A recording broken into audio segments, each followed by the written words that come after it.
Good evening and welcome to the Ferguson City Council May 9th meeting. We are going to have our opening ceremony. Meeting is now called to order. Let us stand for a solemn prayer.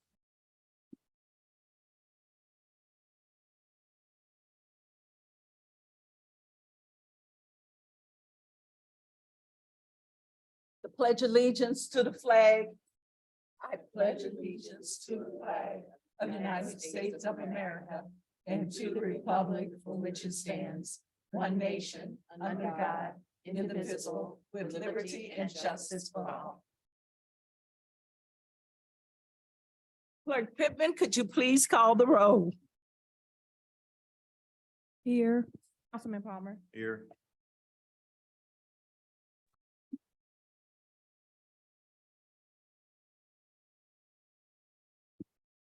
Councilman Ashby, can you hear us? Here, yep, now I can. Councilman Robinette, Here. Councilwoman Lipta, Here. Councilwoman Nelson, Mayor Jones. Here, a quorum is present. At this time, we'll move to our public comments. We ask that you will speak clearly through the mic, 3 minutes each person. And when you have 40 seconds left, I'll give you a warning. Clerk Pittman, who is our first person? Dennis McBride.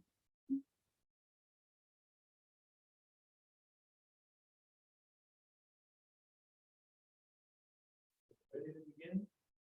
We are ready. All right. Good evening, Mayor Jones, council members, the acting city manager, city attorney, and city clerk Pittman. Good evening.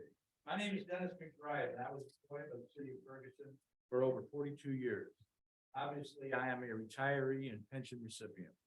I am here tonight to narrate the catastrophic dissemination of the end of the year tax forms identified as 1099 pension participants. Let me say there are 101 former employees or spouses who are receiving pensions from the city. During this distribution of forms, errors were made. Communication from the city was without question absent. There have been 4 1099 forms distributed to each pension recipient. The first one had improperly listed 13 months of payments and 13 months of deduction. This form failed to list a distribution code, and there was no communication regarding that. The second 1099 form that we received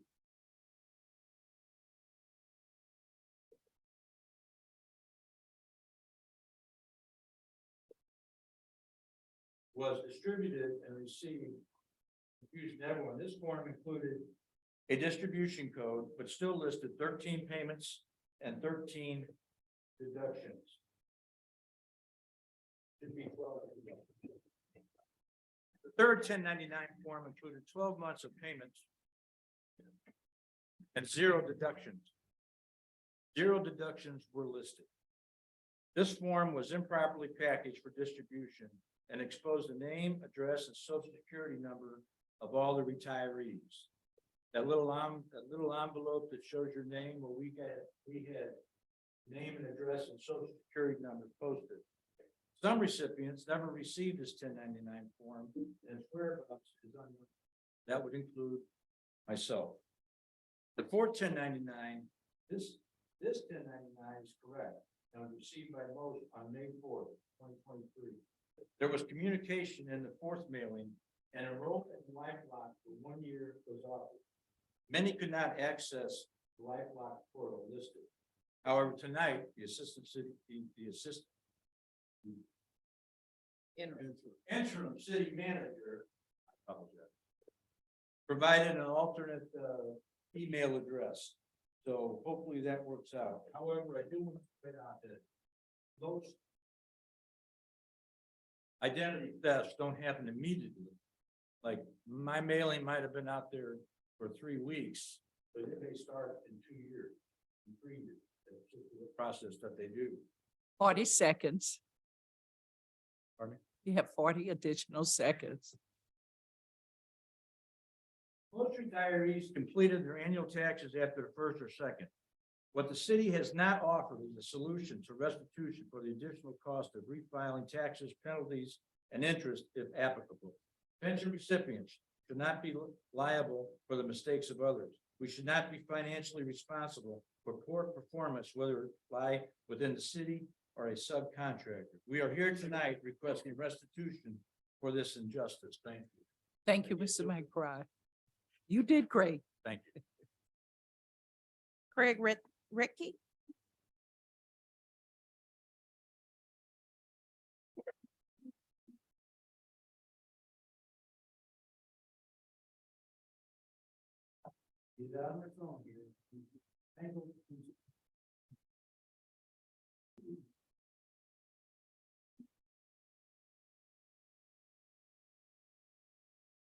Good evening, ladies and gentlemen.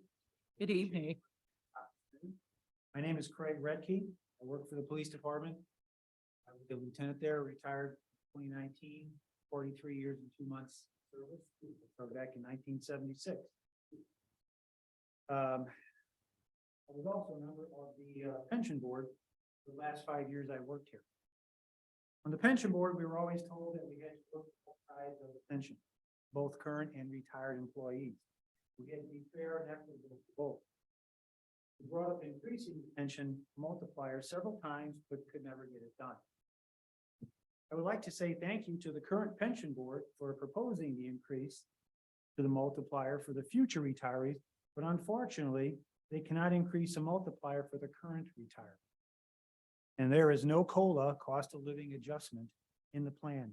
However, the pension board has proposed a 4% pension increase to the current retirees, calling it a COLA. In almost 30 years, these two proposals are a first. And every retiree will say thank you to the increase they are proposing, including me. However, the proposed 0.0025 increase of pension multiplier for the future retirees is alone equal to 3.5 times 4% proposed to the current retirees. In other words, the proposed increase for the future retirees is 10% more than what is being proposed for the current retirees. A big percentage of employees from the City Hall, Public Works, Park, Fire, and Police Departments who have been retired from 1 to 30 years see less than $1,500 per month as on their pension. Some see less than $1,000 on their month. I know this because pension board members, like I used to be, see these figures at least once a year. A 4% increase to the pension of a current retiree means an increase of only $40 per $1,000 that they will receive, and that's before tax. I'm well aware of the current constraints within the city of Ferguson's finances, but if you want to provide an increase to the current retiree pensions and call it a COLA, please consider increasing the 4% to something which would be more fair and equitable. We need to be fair to those who worked hard for the city and were able to retire after years of service. And please keep in mind the current fiasco regarding the multiple 1099 forms. 4 in 4 months. At least at last count anyway. No saying we're going to not get a 5th one. The possible identity theft issues and the financial burden unfairly placed upon them for having to spend more funds to most likely refile their 2022 state and federal income tax returns. And I have a copy of the 3rd letter with the window in it that shows my name, address, and social security number in the window. And I also have the number 4 letter, which came out, which incidentally was taped on the back. It wasn't even sealed. And in that letter, in that envelope, was our 1099 with everything on it. And you can immediately just pull the tape up and open it, look at it, seal it back down. Why couldn't they have sealed the envelope? You have 40 seconds, sir. I got my time in. I got it done. Thank you, Mayor. I appreciate it very much. You know what? The 2 envelopes I mentioned. Thank you for the interview. Thank you.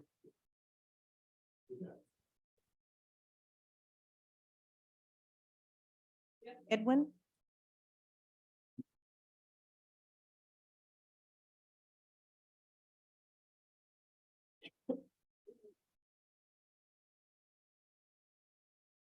Good evening, Mayor, Council, Chief, Acting City Manager, whatever your title may be from here on out. Good My evening. name is Jeff Edwin. I am a retired firefighter and your retired fire marshal. I spent 31 years here in Ferguson, employee. What Dennis has said and what Craig said is the same reason I'm here. 4 1099R farms. The last one, just recently with the letter saying about LifeLock. They mentioned LifeLock. Identity theft usually happens a year or two after. You're offering 1 year minimum LifeLock. I would say you need to go at least 5 years with that because we have been very well compromised. And this is the second time. Back in 2014, when all the civil unrest happened, we were compromised again. That's not your fault. This time, it falls on your guys' head because this was done by some employee or a subcontractor. As far as the taxes and the 1099R farm, I spoke with my tax preparer today. It will cost me somewhere between $75 and $150 to refile my taxes. Not to mention, I live over an hour away, at least probably 2 trips down to see him to take care of that. My question to all of you are you going to reimburse us for that? It's not our fault. And I should not have to pay for that, nor should any other. That's something I'd like you to think about. And I would like to know, hopefully tonight or very soon, what your answers are. As far as, the pension and the increase, I thank the pension board for that. It's well overdue, way overdue. It could be more though. The current salaries that I'm understanding several firefighters, several police officers are making now. These people have got 30 years ahead of them. We may have 20, we may have more. So I think you need to look at that and reconsider the people that has brought this town to where it's at. It's a great place. I spent 31 years here. I loved it, but it was time for me to go. I just hope you'll hear us out and give us some answers because it's time. Thank you.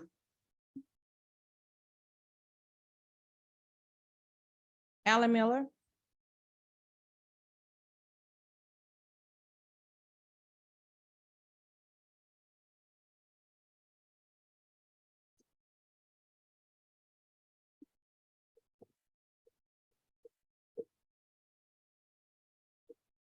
Good evening, council. Good evening. From the frequent apologies you make from the dais, it is apparent that you understand there is a problem. The apologies sound hollow as strained attempts to deflect from the true issue at hand. None of us want to see ourselves benefiting from unfairly benefiting from privilege or perpetuating institutional racism. But we all must deal with realities because they will not go away on their own. I didn't want to go here, but Mr. Ashby's apology during miscellaneous comments last meeting forced the issue of Mr. Palmer's legitimacy back onto the agenda. Councilor Palmer's campaign for the Ward 3 council seat was not the problem. The problem arose once he won the seat. Section 3.2.2 of the charter states, members elected by wards shall be residents of the wards from which they are elected during their entire term of office. We know the legal definition of primary residence, but does anyone believe in the depths of their hearts that Mr. Palmer's domicile is truly in Ward 3? On its own, knowing that Mr. Palmer continues on the council in direct defiance of the city charter is a huge problem that destroys trust in the council. However, we also recognize his continued presence as stemming from a biased, preferential application of the law. My original comments for tonight were going to list your recent actions that showed apparent white privilege and institutional racism, but even a quick listing of recent examples would have exceeded 10 minutes. Therefore, I'll only cite the issue on tonight's agenda.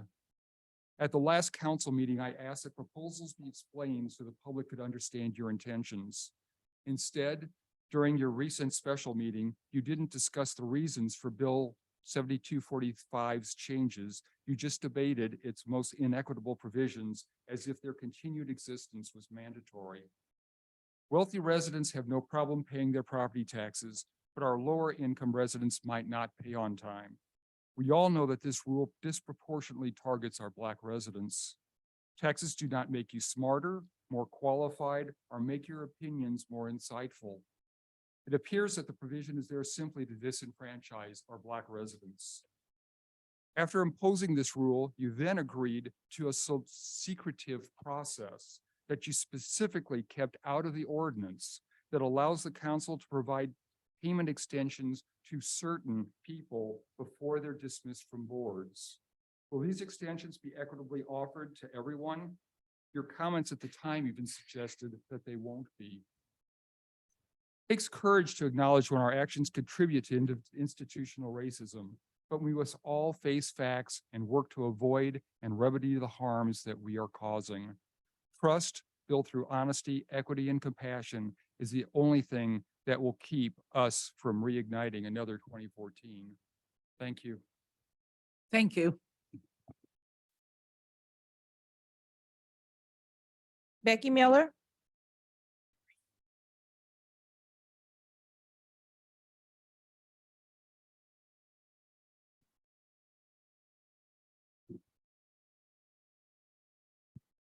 Good evening, everyone.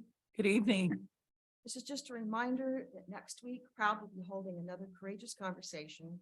There will be a presentation by Dr. Michael Gerhart of UMSL, Sunday Whiteside, President of SLACO, and co-chair of the Vacancy Collaborative, and Alan Miller entitled Real Estate's Racial Reality from Covenant to Gentrification. The presentation discusses historical and current pressures on community development with special attention on issues specific to Ferguson. The presentation is especially timely as the city is currently rewriting. Anyone interested in strengthening our neighborhoods and in our city's economic development are encouraged to attend. May 16th, 6 p.m. at the community center, and it will also be on Zoom and will be recorded. So for those who can't attend, the recording will be posted to the Proud website, which is www.proud-ferguson.org. Thank you. Thank you. Adrian Shropshire.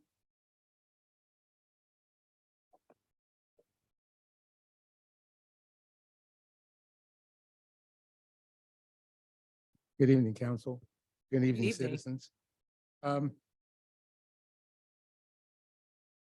This evening, I want to talk about something that we sort of, well, it's a rising issue within our community. Domestic violence. The house down the street from me, in the last 18 months, there's been 4 to 5 calls. And it's not been domestic violence for adults. It's been grandfather and granddaughter. And they were just down there last week, three officers. We sent Detective Mayweather down. I think it's time for the city to step up in partnership with some organizations like Life Source that's across the street, in the building by where the security. They do a great job. I've toured their facility. They lock you in. When you go to Life Source, you're locked in. Can't come out. And nobody can come in. I've had to refer some people there through my program. So I think we need to open up some lines of communications with Mercy Clinic. I don't know if anybody knew that there is a social worker there that can help. And when you start going out on these calls, I'd like to maybe, you can't force someone to do it, but once you have 2 to 3 calls to the same house, something has to be done.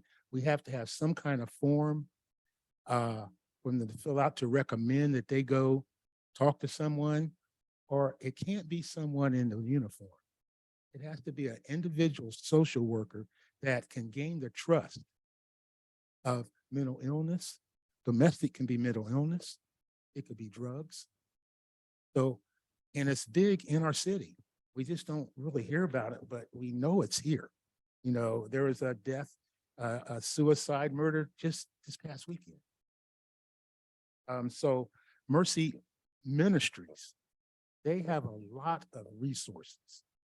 Right down here in our clinic, there's a social worker. So maybe we can work out when you go to these different calls, have some kind of form available and say, and try to work with them to get them in to talk to someone. That's doing our part. Because if something happens and we don't do our part, I think I would feel bad myself. You know, we can offer, you can't push, you can't force, but we have to make something available to them and publicize it, get it out into the community. 40 seconds. I want to thank, yes, Mayor. I want to thank everyone that came to our FYI banquet on the dais. It was great. We had a great time, and I appreciate all the donations that was given to our organization, and the youth put on a great performance. During this time, summer's coming, maybe we can start our neighborhood watch. We talk about what each council person can do for their neighborhood. This is a positive interaction. It brings neighbors together. And I think the neighborhood watch, get the eye back in the window, and then that might deter some of the window break-ins of the cars. Oh, by the way, I got a little thing in my mail on my door for the tax increase. Just the other day, 15 to 25%. I got a 25% tax increase on my property. And I called them and I said, well, when did this start? Well, it started January. So I got my card, preliminary card, then I got my actual, how much, I had a 15% increase. So maybe that might be something to let our seniors know. Because if you get a 25%, that could be up to $1,000, $1,500 at one crack. And I want to thank the safety for traffic stops. Thank you. Thank you. Erica Brooks.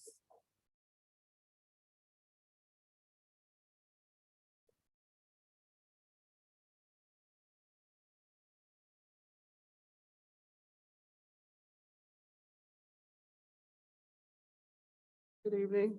Good evening. I want to follow up. I attended the online traffic commission meeting, and I kind of followed up with the surface transportation block grant program as far as letting them know that in the original grant application that was filed in 2019, they had 11 bus stop landing pads that should be in the contract. And those landing pads are, you know, slab of concrete where people have designated areas to be able to stand and let the bus driver know, hey, this is a designated area for us to stand and not stand in the street. And if you go down Dade, you see every one of those bus stops are either in somebody's yard or in the street. And so we're hoping that you all, when you do, when the public works director, go ahead and proceed with that, with this project, that they reinforce keeping those bus stop landing pads so that our bus riders can be in a safe and convenient and you know, a space where it's comfortable for us. Because you know, when it rains, you know, it's mud there. When it snows, there's mud there. And you, like I said, you stand in somebody's yard, but if you go ahead and just make that a huge priority for our bus riders, I would appreciate that. And they have 11, but it's 21 stops if you include suburban. It's 21 stops from Carson all the way. And then also, I was looking at why not have benches where we can sit down and not just stand up on the landing pad. You know, why not have something where we can be comfortable and not just stand there? I mean, I know it's a far reach to ask for shelters where we can stand and not be in the rain or whatever, but a bench and a bus stop landing pad would be appreciated. And something I want to mention also, when it comes to, this is a whole different subject, when it comes to, I mentioned it last meeting about, I want to know how many properties are owned by business investors in Ferguson.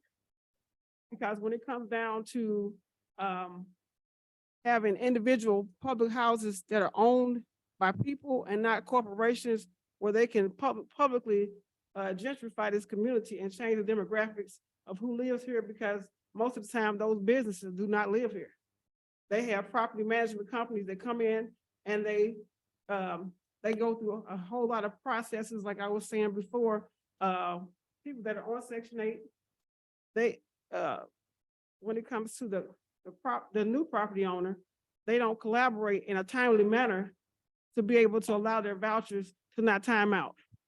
And so they end up being evicted because there's no communication, thorough communication between a new homeowner, between the property management, the housing authority, and then the tenant.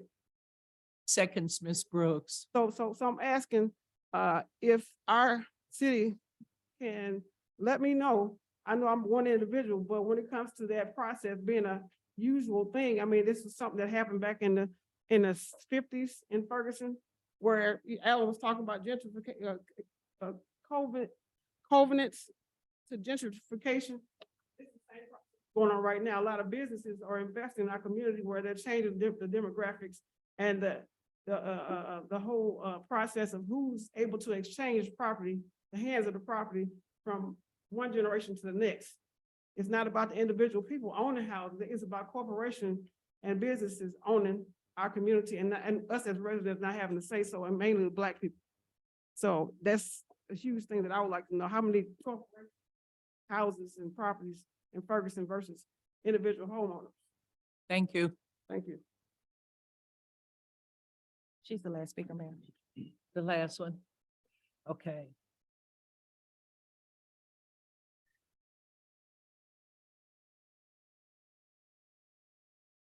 Public comments are now closed. We ask that the staff, the city manager, take in consideration everything from the people who stated in public comments. Okay? Yes, ma'am. The next item on the agenda is the manager's report. Interim city manager, you have the floor. Mayor, Council, pleasure being here tonight.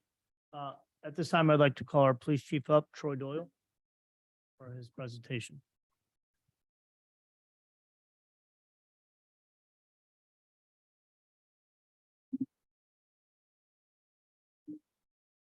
Mayor, members of the council, ladies and gentlemen, good evening. Evening. I'm going to provide you with the police department's report. I don't have that, so the clicker thing.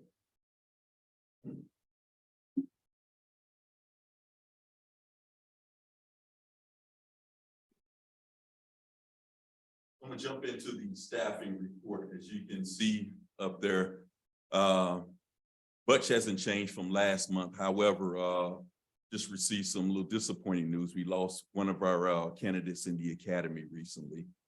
So that was a disappointment. However, we do have 2 more individuals that are attending the June academy class. As far as part 1 crimes, again, nothing really stands out on this report other than you see a 200% increase in rape when we talking about year to date from this time last year, and we talking about the number 3 compared to 1. Obviously, no rape is considered a good rape. However, in these particular cases, these were not stranger rapes. These were individuals that were familiar with their partner. So I just wanted to make that clarification for the city. We obviously had a 14% increase in auto thefts, which I'll address here shortly. Again, in regards to part 2 crimes, only thing that stands out on this particular chart is the trespassing. Again, as I mentioned previously, that was contributed to 1 individual, one of our emotionally disturbed individuals in the city. So statistical data. So arrest, again, we're up 1 from this time last year. CAD calls, it's computer aided dispatch. So we're up 11%. And the reason that's important for this council and for the city is because, again, when you short staffing, when you got more calls for service, that means that it increases the wait time. So again, as we continue to get more staffing, it would decrease those wait times. keep in mind that this is separate from 911 calls. These are not 911 calls for emergency service. These are your calls for when you call for like a property damage or stolen vehicle or something like that. Our citations increased from this time last year. We're up 39%, which again, I'll talk about it here shortly. So response times, which I think this is the more important slide, especially for the city. So compared to last month, we're actually down 2 minutes. So these are your 911 calls. So basically what this chart is telling you is that when you dial 911 in the city of Ferguson, you're going to get a police officer about 1 minute and 14 seconds. That was the average. Now, I don't want to get too excited about these numbers.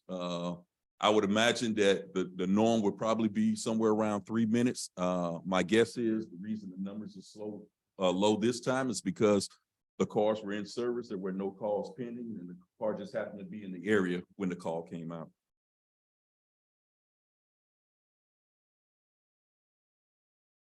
Again, I had my staff identify our higher accident locations, as you can see above. We have started initiating traffic enforcement at these particular locations, which we'll show you here. So on traffic enforcement, again, from this time last year, we're up 38%. 24% of those were actually traffic tickets that were written. And our warnings were up 65%, which again, that we wrote an extended amount of warnings. But it's important that I make mention though, and I made mention about this last month, that all our traffic enforcement is generated for the safety of the residents of this community. We're not here to generate revenue for the city. And that's the only reason why we're doing traffic enforcement, because it's needed. Vehicle accidents are down 29% compared to this time last year. I would like to contribute that to the increased enforcement in the city. Now, this chart is a little difficult to see, but as these are shot spotter calls. So these are the calls that come out when our shot spotter activation goes out. As you can see, most of these calls are distributed to the far east and west side of the city. There's a high number of those that are actually outside our city limits, which is in Kinloch. However, they're close enough to Ferguson that we need to pay a close attention to. And again, this chart kind of shows you year over the last couple years. And as you can see, our shot spotter calls are actually trending down from year to year, which is a good thing for the city. And again, I contribute that to more people knowing about the shot spotter technology out here. And prior to having shot spotter technology, to be quite honest with you, people got used to hearing gunshots. Now that this technology out here, when it's activated, officers are now responding. And now people know that when you're shooting a gun, that the police will be there. So again, I think that's contributing to why those numbers are trending down. And again, if you compare the numbers from year to date, we're down actually 16% compared to this time last year with ShotSpotter. So we was contacted by the manager down at Home Depot. They was experiencing a series of thefts there. So what we did on the department was initiated a program where we have officers during their slow times that would go inside Home Depot, make contact with the manager, just to check in. We created a community activity log, and the purpose of this is so I'll know that the officers actually went to that location and they actually signed in. We had a DEA drug take back on the 22nd of April. The city collected over 150 pounds of unused medication. Again, this is medication that could have been used in a bad way. So it was good to collect that. Our torch run is May the 25th. I just signed the operational plan for that. So we should be up and ready to go for that. The other thing that we just initiated, so we're going to host our first North County intelligence meeting. And I don't have to, I guess I'm speaking to the choir here. So we know that crime doesn't have any like regional borders. So what takes place in Berkeley affects us in Ferguson. What affects people in Ferguson affects people in Florissant and Hazelwood and so on. So what we're doing on the 24th of May, we're getting all these detectives from these different agencies we're gonna have a meeting here in Ferguson, and they're gonna share intelligence information in regards to criminal activity that's taking place in the North County area. And that meeting will be held monthly here on after. I mentioned this briefly last month, internet purchase exchange locations. We have the signs now up at the precinct station. So if you do an internet sale and you want to meet somebody because you don't trust them, you can always come up to the precinct, or I keep saying precinct, but the police station there to make your exchange. It's all recorded. So I'm having a meet and greet on the 27th of this month at the police station right there on the parking lot. It's an opportunity to come on out, just interact with your police department. We're offering tours of the station. And more importantly, I'm just out there to just kind of have candid conversations and hear what your issues and concerns may be for the city. Again, another operation plan I just signed off on the other day, the Ferguson Twilight Run, which will be held on May the 20th. And I want to put this up there. There was some misinformation here recently in regards to the steering wheel locks. So the short of this, if you're a Ferguson resident, you own a Kia or a Hyundai, all you have to do is come up to the police station and show proof of identification or residency, and we free steering wheel lock. And it's looks something like this. So just go up to the front desk and they'll take care of you. That's my report, Mayor. Take any questions. Any questions for Chief Doyle? Councilwoman Lipka. So two things I wanted to ask you about. I've had complaints and issues with tractor trailers and things like that being parked at on the Home Depot lot. And now I go to Planet Fitness every day. And so now I'm noticing that it's starting to increase on the Festival Plaza lot as well. At one point on the Home Depot lot, about this time last year is when it starts increasing. I've gone up there and taken pictures of these things, and there was over 40 tractor trailers there. And then there were some at the back of the lot that actually had for sale signs and stuff like that. So they were using it as a used tractor trailer lot, selling them. Yeah, so it's interesting you bring that to my attention. We sent an officer up there off a festival today. There was the trailer was left there, but the cab was gone, and we tagged that vehicle this morning. Cab, I know which one you're talking about, and he actually pulled up yesterday, and I got some video of him, but he was making his loop around until he could get the good spot for his trailer. And I watched him do that. And that's the military equipment that's sitting on the trailer. Oh, there's one with the military equipment too. This is a flatbed trailer. And then also, another thing I wanted to bring up. So I love the fact that we're doing the steering wheel locks for the Hyundais and Kias, but that doesn't help the people who already had their Hyundai or Kia stolen. I had a resident whose car was stolen earlier this week. Was it this week? And whoever stole her car emptied all of her stuff out of the car and dropped it in my neighbor's yard. So I went through and found the address on a piece of mail, contacted her and returned her items to her. But it got me thinking, we had a Councilman Stephen Garrett who had his Kia stolen. And the only reason they found it is because he had an Apple AirTag in it. So what I started thinking about is, you've got a proactive thing here, but I'm wondering if we couldn't start a program, because those AirTags aren't expensive. And I'm putting it out to the council as well, because I'd like to include it in our budget discussions.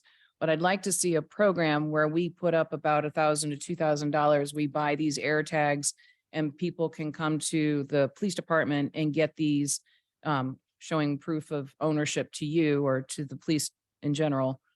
And that way, if they do get their cars stolen, when their cars are stolen and maybe they don't have the other thing, we can at least find it, or we can at least track it down. Because the thought to me is, we're not going to be able to stop all the thefts, but if we can follow you and find out where they're going, we might be able to break up some kind of a theft ring of some sort.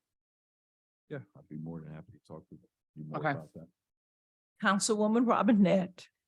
So who provided the locks for the, Company out of state that sends it to us. okay, but did the city pay for them or they, okay, Free. Free. okay. So I think that to your question about the air tags, I mean, they're not that expensive. Individuals could do that if they wanted to track them anyway. I don't think that should necessarily, my opinion is this was taken care of and it's something that Hyundai and Kia should have been taken care of a long time ago. I don't think it should be a burden on the city to cover for manufacturer defect. But I appreciate now that is coming into play. So thank you, Chief. Thank you, Chief. And it's not to say we couldn't find somebody that might want to donate them or work with some company. That should be an individual taking care of their own personal property. Councilwoman? Chief, regarding the medicine drop, can we drop medicine at any time? Or is it only when you have an event? Only when we have an event. However, the DEA takes it. Councilwoman Nelson, you have anything? Okay, Don't we have a drop box in front of the police department? I know the Stop Heroin put one in there. Yeah, no, that is not, that is, I believe, the mailbox now, as well. Mhm. But I know Walgreens and CVS will take that at any time.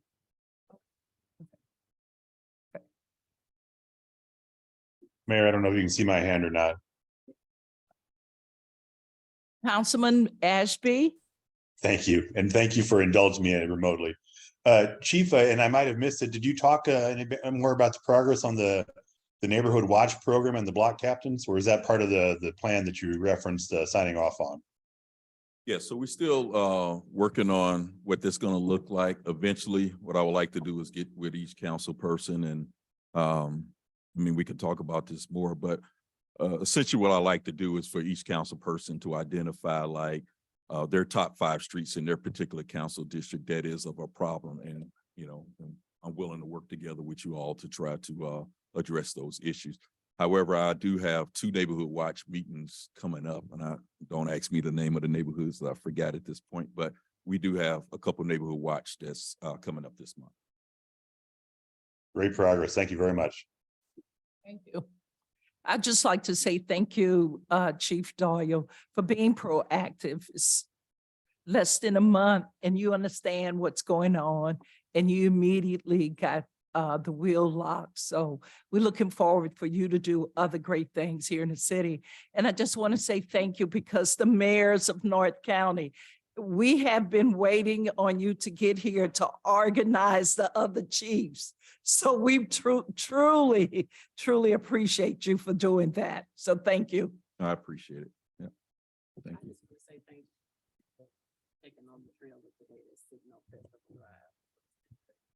This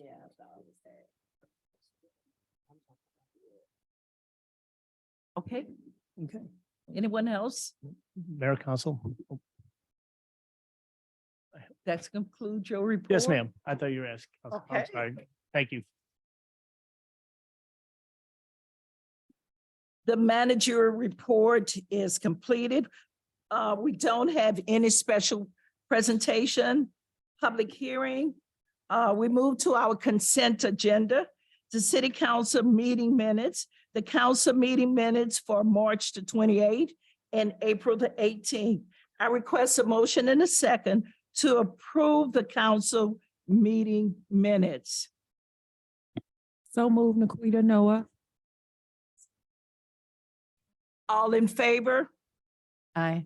Any Aye. opposed? Ayes have it. The meeting minutes are approved. For boards and commission meeting minutes, we have the CRB meeting minutes for April the 3rd. I'm requesting a motion and a second to receive and file the commission meeting minutes. So move Blake Ashby. Second, Heather Robinette. Are you ready to vote? All in favor? Aye. Aye. Any opposed? Ayes have it. The minutes will be filed. We have one appointment for tonight, Jamil Franklin for the Plan Commission. Mayor, I would like to make a motion to approve Jamil. am I pronouncing his name right? Jamil Yeah, for the it's Plan Jamil. Commission. Okay. Yeah. It has been properly moved in second. Are you ready to vote? All in favor? Aye. Any opposed? Aye. Ayes have it. Jamil has been appointed to the Plan Commission. At this time, we will move to our resolutions. We have resolution number 2023-18. Without objection, we're introduced by council members present. Here none. Attorney Carey, could you please read the resolution? Resolution number 2023-18, a resolution amending the authorized signers for UMB accounts. Interim City Manager, could you please explain? Mayor, this is just to add names on the account so we can have signatures and removing some as well. I ask for a motion and a second for approval. So moved, Linda Lipka. Second, Naquita Noah. Clerk Pittman, could you please call the roll?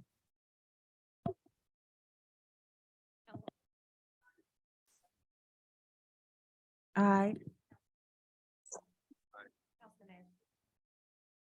Councilman Ashby, Aye. Councilman Robinette, Aye. Mayor Jones. Aye. Resolution number 2023-18 passes. We have bills for. First reading. Oh, I thought I had another resolution. Bills requesting for our first reading, Bill number 7243. Without objection, we're introduced by council members present. Here none, Attorney Carey, could you read the bill by title only? Bill number 7243, ordinance authorizing the mayor of the city of Ferguson, Missouri to execute the deed and acknowledge the other documents in order for the real properties to be transferred to the city for city development and or beautification. Interim City Manager, could you please explain? Mayor, at this time, I'd like to bring Dave Musgrave up, who has dealt with this. Dave. Good evening, Mayor. Good evening, City Council. Good evening. This ordinance is for 9 properties that were previously on the demo list 3 meetings ago to acquire from St. Louis County. They have to be read twice, of course, by ordinance, and then we can file for the deeds with the county just for us to acquire my third list. If there's questions, we're happy to answer. Thank you. At this time, no action is taken. Bill number 7244. Without objection, we're introduced by council members present. Hear none, Attorney Carey, could you please read the bill by title only? Yes, ma'am. Bill number 7244, an ordinance authorizing the mayor of the city of Ferguson, Missouri to enter into and execute an agreement regarding the transfer of city-owned property. Interim City Manager, could you please explain? Yes, Mayor, Council, again, Dave will explain. Good evening, Council. This is one of our side lot program properties. And this is just the ordinance to take the deed over to the side lot program. To get rid of the third list. Again, questions, we're happy to answer. At this time, no action will be taken. Bill number 7245. Without objection, we're introduced by council members present. Attorney Carey, could you please read the bill by title only? Yes, ma'am. Bill number 7245, an ordinance amending chapter 2, article 5, division 1, sections 2-381 and 2-382 of the city code relating to terms of members of boards and commissions of the city. Interim City Manager, Mayor, at this time, I have nothing further. thank you. We don't have any bills tonight for second reading. I just had a quick question about Okay. the last bill, if you don't mind, Mayor. So 7245, we have currently a tabled bill of 7233. I believe this has been rewritten to take the place of that. Is that correct? Yes. Yes. Well, So it also takes the place of that, and then you also made an additional change. right, but So, so yeah. the one that's still tabled then is no longer needed. It'll be removed once you guys determine if you're gonna move forward with Perfect. this. Okay, thank you. Councilwoman Noah. So Mayor and Council, we met regarding the boards and commissions a couple of weeks ago. And I apologize, but I did send an email to council. I would like to ask if we can request to have section B, language added to section B. I would like to ask the clerk to verify all new boards and commissions applications, verify the address against the current occupancy permit, and have that language added. Is that a motion? Yes, that is a motion. Would you like for me to restate it, or is that clear? Restate it so everyone can understand what you're saying. I would like to make a motion to amend the bill 7245 of section B of bill 7245. Add the language that the clerk Octavia would verify on all new board and commission applications, verify that the address on the application matches the current Ferguson occupancy permit. And this is to verify that the address that's being used on the board and commission application matches the occupancy permit, because every, just to verify that that information matches. Is that clear? You have heard the motion. Is there a second? I have a question. I think I will call for the question after we get a second. we do need Do we have any questions on the motion? we need clarification on the motion because Councilwoman Noah, you referred to section B, but there is a section B. There's a subsection B under other sections. So do you mean section 1, section 2, or section 3, or section 4? Correct, ma'am. Under section 2, section B. Does that make sense? I'm looking at it now. So if you go to section 2 on Bill 7245, and then section B, it states, after the submission of an application, the clerk shall verify if the applicant has any personal or real property taxes that are delinquent. And at that time, the clerk can just verify the address as well. Okay, I just wanted to make that clear for you, so. Thank you. Councilwoman Robinette. So I guess my question is, I know everybody is supposed to have an occupancy permit. That doesn't always happen. It's so, we're getting pushback from people who think that taxes are a problem. If taxes are a problem, occupancy permits are probably going to be a problem as well. So, I mean, I'm fine with the occupancy permit. We're going to get more blowback on following rules that should be followed. So if it applies to one, it should apply for the other. Okay. Okay, Mr. thank you. True. Are you ready to vote? Clerk Pittman, could you please call the roll? Councilwoman Noah, Aye. Councilman Palmer, No. Councilman Ashby, Aye. Councilwoman Robinette, Aye. Mayor Jones, Aye. Councilwoman Lipta, I'm sorry, what are we voting on? The addition of the language? the amendment, yes.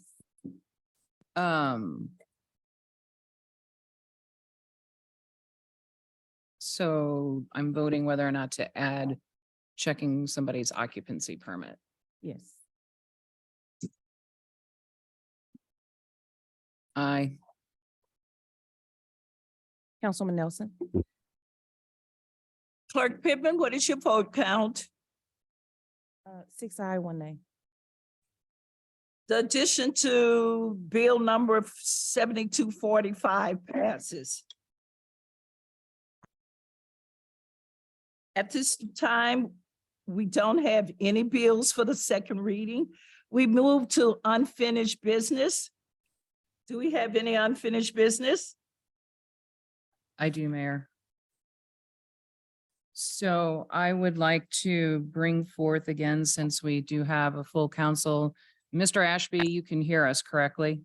Correct, Yes. I mean, okay. Correct. So since we have a full council, I would like to bring back to the floor Bill number 7237, an ordinance amending the boundaries of certain wards within the city of Ferguson, Missouri. And I would like to make a motion of passage. Does I'll second it. everyone have the information to bill number 7237? Okay. There's a motion on the floor. Is there a second? So moved, Heather Robinette. It has been properly moved and second. First of all, we have to, if it's been tabled, don't we have to take it off the table first? Yes, ma'am. Okay, so the motion has to be made to take Bill 7237 off the table and put it into Agenda. action. Yeah. All right, well, I misunderstood that, Mayor, but simply because I was going with the motion that the person who votes it down has to be the person to bring it back. No, not Okay. at this point. Okay, 'cause it's so been tabled. all right, so at this point, I would like to take it off the table and put it into active agenda, bill number 7237. So I make a motion to untable it and put it on the active agenda for tonight. Is there a second? Blake Ashby, I'll second. It has been properly moved and second to remove Bill 7237 off the table for redistricting. Are there any questions? Hear none. Are you ready to vote to move it off the table into action? Yes. Okay. Are you ready to vote? All in favor?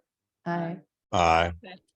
Now you need a motion to see if it's gonna pass. So at this time, this is when the rule that you've used before would come into play. Since I was the no vote, I'm the one that will bring it back on to the floor. So I would, Unnecessary. well, that's what you had used in the past. So But that's this- that's what I'm going with. But the point being, I would like to make a motion to accept 7237 as it was presented by the redistricting committee for passage. Is there a second? Second, Heather I'll Robinette. second. Are you ready to vote? Are you any questions? I don't know that that was read a second. It's an ordinance, right? I don't know that it was read a second time, so you gotta replace it. So Okay. that's a- It was, No, it wasn't read It two was read times. once. Once. Okay, And then I. right. Right, so I think you need to read it. And so it's basically, it can be still voted on. Okay. As any second, reading can, but the motion, I guess, would be for you to put it. in place upon that. Here we go. Without objection, we're introduced by council members present. Hear none, ex-attorney Carey to read bill number 7237. Yes, ma'am. Bill number 7237, an ordinance amending the boundaries of certain wards within the city of Ferguson, Missouri. City manager, you have any questions? No, ma'am. Okay. Is there a motion and a second? so moved, Linda Lipka. Second, Heather Second, Robinette. Blake Ashby. Okay. Are you ready to vote? Octavia, excuse me, I'm sorry. Clerk Pittman, could you please call the roll? And this is the motion for adoption. Yes. Councilwoman Lipple, Aye. Councilwoman Nelson. Did you say it? Councilwoman Noah, No. Hearing you, Ms. Pitt.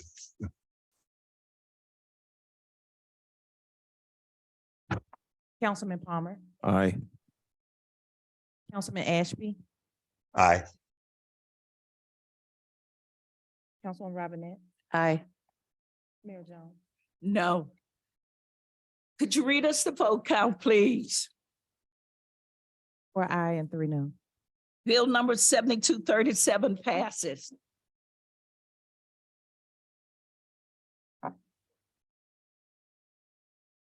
We move to new business. Do we have any new business?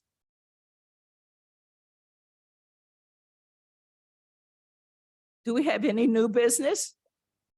Here none, we move to miscellaneous. Start with Councilwoman Noah.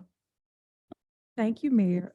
Just as a reminder about the Ward 3 Neighborhood Association meetings, the North Hills meeting is every third Saturday via Zoom South Central Ferguson Neighborhood Meeting is every fourth Thursday of the month, Zoom. We may meet in person next month.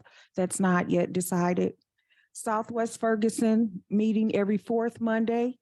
The Forestwood Neighborhood Meeting is every first Tuesday of the month in Zoom or in person at 7 p.m. The location is Emmaus Bible Chapel, 900 Highmont at Hornet. And also, if there are any residents who notice that the sewer inlets are impacted with debris, please reach out to any of us, of course, but you can also reach out to MSD.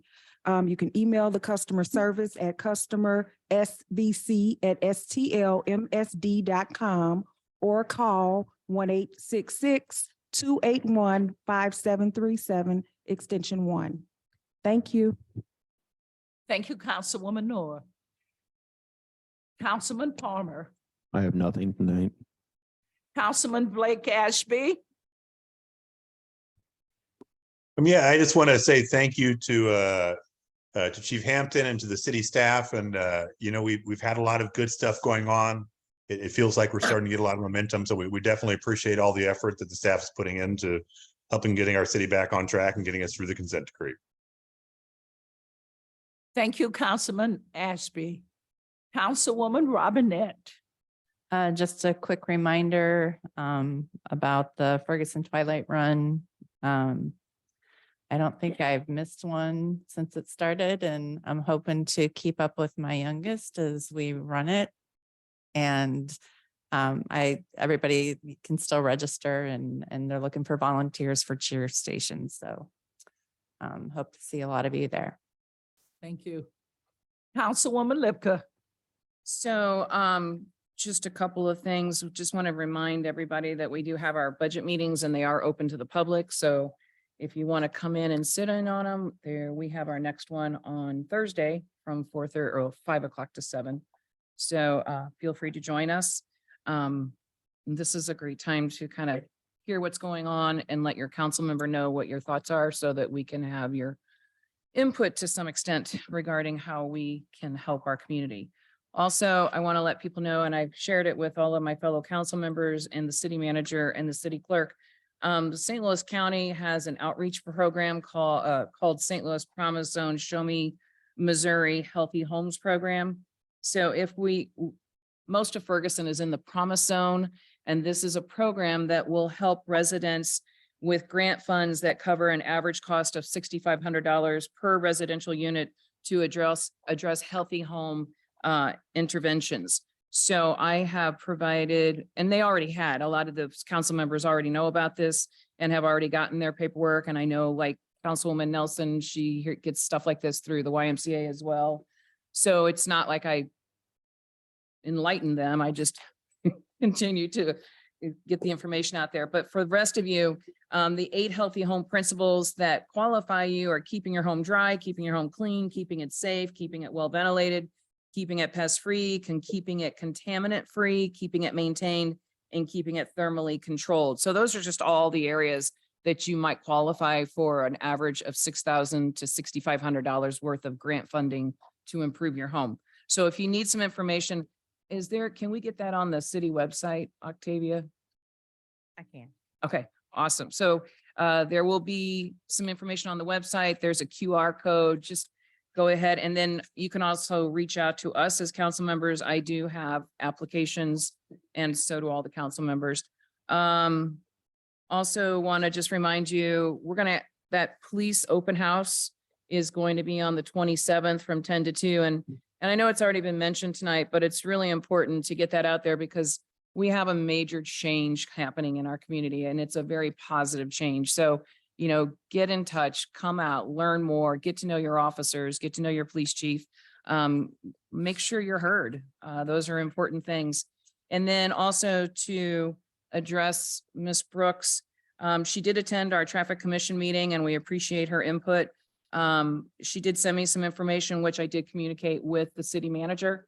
So we're good there. We're going to have to, compare the two plans and make sure that they are comparable and that they are matching and then go from there if we find any discrepancies. But right now, the city manager is well aware of the pads for the bus stop landing pads.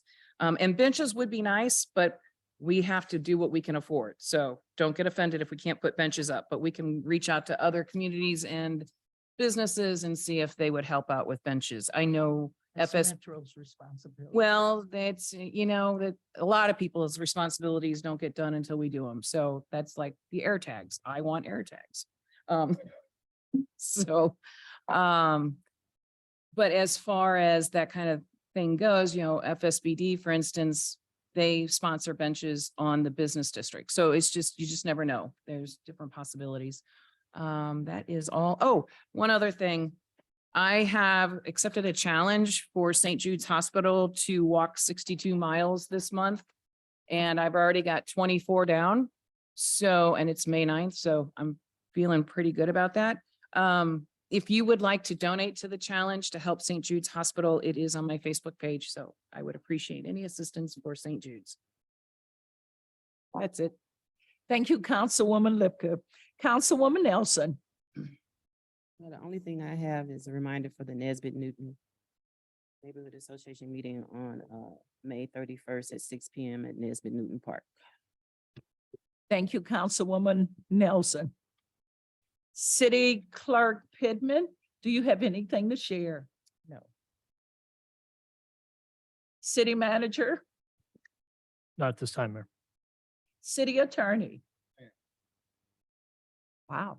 Okay. What I would like to share is piggyback off St. Louis Chromosome. They have got in contact with us and they would like to come out and do a presentation. So we will work with city clerk and the city manager to get them to come out and explain the program to the residents. That'll be great.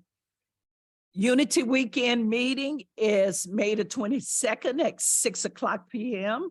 at the Emerson Family YMCA. We've been holding Unity Weekend for 9 years now. So do come out to the meeting. It's going to be a little different. This is the first time we will probably do a full weekend because it's post-pandemic. So do come out and be a part of the planning. That's all I have at this time. So I'm requesting a motion and a second to adjourn. So move, Naquita Noah. All in favor? Any opposed? Aye. Ayes have it, we are adjourned.